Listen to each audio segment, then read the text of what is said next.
पाठ 1 हमारी भाषा आवर लैंग्वेज। देखिए, पढ़िए और समझिए। नेताजी भाषण देते हुए, दादाजी पत्र लिखते हुए, बच्चे इशारा करते हुए। बच्चों, पहले चित्र में नेताजी मुख से बोलकर अपनी बात जनता तक पहुंचा रहे हैं और जनता उनकी बातों को सुनकर समझ रही है। दूसरे चित्र में दादाजी पत्र लिखकर अपने मन की बात बता रहे हैं और पत्र पाने वाला बच्चा पत्र पढ़कर उनकी बात समझ रहा है। तीसरे चित्र में बच्चा इशारे से अपनी बात दूसरे बच्चे को समझा रहा है। इशारे से कई बार बातें स्पष्ट नहीं होती, इसलिए यह भाषा का मान्य रूप नहीं है। भाषा के द्वारा हम दूसरों को बोलकर अपनी बात समझाते हैं और सुनकर दूसरों की बात समझते हैं। केवल मनुष्य ही बोलने और लिखने के लिए भाषा का प्रयोग करता है। भाषा ही मनुष्य को अन्य प्राणियों से श्रेष्ठ बनाती है। इस प्रकार एक दूसरे को अपनी बातों तथा भावों को समझने समझाने के साधन के रूप में भाषा का प्रयोग होता है।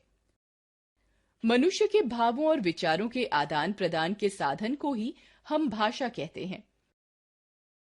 भाषा के प्रकार। भाषा के दो प्रकार हैं।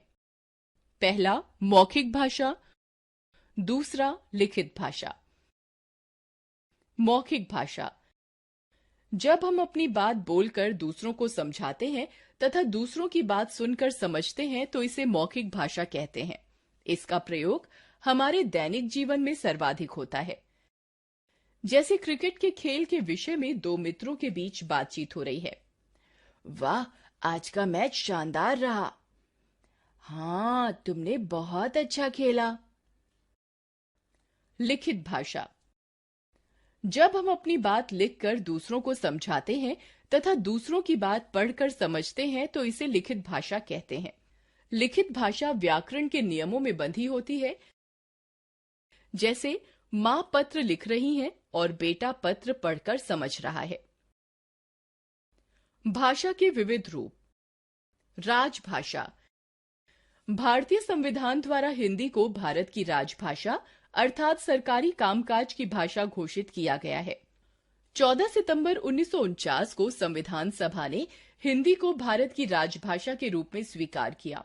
इसलिए हर वर्ष 14 सितंबर का दिन हिंदी दिवस के रूप में मनाया जाता है।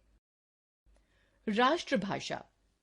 किसी देश में सबसे अधिक लोगों द्वारा बोली तथा समझी जाने वाली भाषा को राष्ट्रभाषा कहते हैं। भारत जैसे विशाल देश में जहां अनेक भाषाओं और बोलियों वाले लोग रहते हैं, हिंदी ही एक ऐसी भाषा है जिसे सबसे अधिक लोग बोलते और समझते हैं।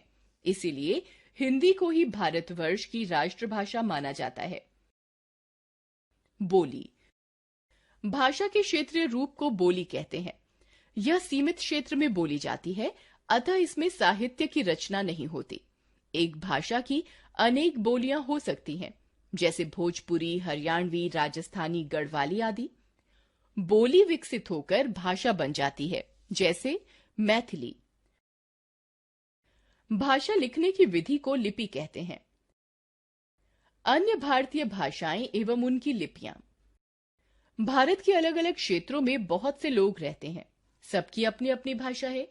वे हिंदी भाषा के साथ साथ अपने राज्यों की भाषाओं का भी प्रयोग करते हैं, जैसे बंगाल की बंगाली, असम की असमिया, केरल की मलयालम, गुजरात की गुजराती, पंजाब की पंजाबी, महाराष्ट्र की मराठी। लिपियां। हिंदी भाषा की लिपि देवनागरी है, अंग्रेजी की रोमन तथा उर्दू की लिपि फारसी है। कुछ प्रमुख भाषाएं एवं उनकी लिपियां निम्न प्रकार हैं। प्रमुख भाषाएं एवं उनकी लिपियां। भाषा लिपि। संस्कृत देवनागरी, हिंदी देवनागरी, अंग्रेजी Roman, German Roman, Marathi Devanagari, Bodo Devanagari, Nepali Devanagari, Urdu Farsi, Punjabi Gurmukhi, Bengali Bangla, Tamil Tamil, Malayalam Malayalam. व्याकरण। बच्चों, प्रत्येक भाषा के अपने नियम तथा चिन्ह होते हैं। इन नियमों एवं चिन्हों को व्यवस्थित ढंग से सीखने एवं समझने के लिए व्याकरण का ज्ञान होना अति आवश्यक है। व्याकरण के द्वारा ही हमें भाषा के शुद्ध रूप का ज्ञान होता है। भाषा को शुद्ध रूप में लिखने, बोलने और पढ़ने का ज्ञान कराने वाला शास्त्र व्याकरण कहलाता है। आइए कुछ पशु पक्षियों की बोलियों के बारे में जानकारी प्राप्त करें। तोता टें टें, कौवा कांव कांव, गौरैया चहचहाना, शेर दहाड़ना, हाथी चिंघाड़ना, घोड़ा हिनहिनाना।